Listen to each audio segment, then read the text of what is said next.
మన 3 రోజుల lead India శిక్షణా శిబిరంలో 3వ రోజు ఈరోజు దాదాపుగా 90% కంప్లీట్ అయింది.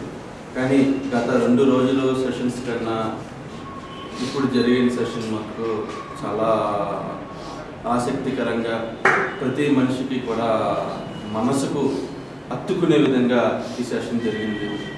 మనం రోజు కూడా మన తల్లిదండ్రుల పట్ల మన బాధ్యత ఏంటి, తల్లిదండ్రులు చెప్తుంటే వాళ్ళని ఎటకారంగా తీసుకోవడం కానీ, వాళ్ళ పట్ల బాధ్యతారహిత్యంగా వాళ్ళపై మనం ప్రవర్తించడం, ఈరోజు మన గతంలో ఏం చేసామన్నది ఈరోజు మనం చేసిన అర్ధగంట గంట సేపు మనం చేసిన ధ్యానంలో మనం చేసిన పనులన్నీ ఈరోజు మనం జ్ఞాపకం తెచ్చుకున్నాం.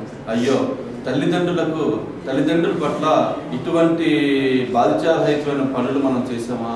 అమ్మ మనకి ఎంతో కష్టమైన, ఎంతో ఓర్చుకొని 9 మాసాలు మోసి మనల్ని పెంచి మనం ఎక్కడ బాధపడతామో ఏమైపోవడానికి బాధపడకుండా ఉండడానికి ఎంతో ప్రయత్నం చేసి మనకి అమ్మ ఎంతో చేసింది, నాన్న మనకి ఎంతో చేశాడు.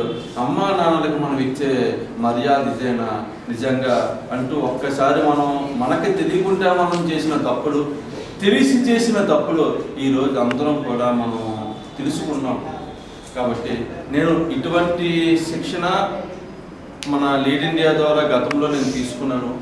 అప్పుడు పొందిన అనుభూతి కూడా మీరు కూడా పొందాలనే ఉద్దేశంతో ఈ యొక్క శిక్షణ ఎన్నిసార్లు పెట్టినా ఈ సెషన్ మాత్రం మిస్ అవ్వకూడదనే ఉద్దేశంతో ఈరోజు ఎంత పని ఉన్నా సరే సెషన్లో ఉండడం జరిగింది. ఎందుకంటే ఎంతో ఇది మన అవకాశం అన్నమాట. తల్లికి సేవ చేసుకునే అదృష్టం, తండ్రికి సేవ చేసుకునే అదృష్టం మనకి రావడం చాలా అరుదు. కానీ ఒక్కసారి తల్లిదండ్రుల పట్ల మనం ప్రవర్తించే తీరు ఈరోజు మనం జ్ఞాపకం చేసుకొని ఇక్కడి నుంచి భవిష్యత్తులో మన తల్లిని తండ్రిని మన గుండెల్లో పెట్టుకొని వాళ్ళకి ఎటువంటి ఇబ్బంది లేకుండా వాళ్ళకి గౌరవం తెచ్చేలాగా, సొసైటీలో వాళ్ళకి పేరు తెచ్చేలాగా, మనల్ని అందరినీ మోస్తున్న భారత మాతకి పేరు తెచ్చేలాగా మెలగాలని అందరినీ కూడా మనస్ఫూర్తిగా కోరుకుంటున్నాం. Lead India.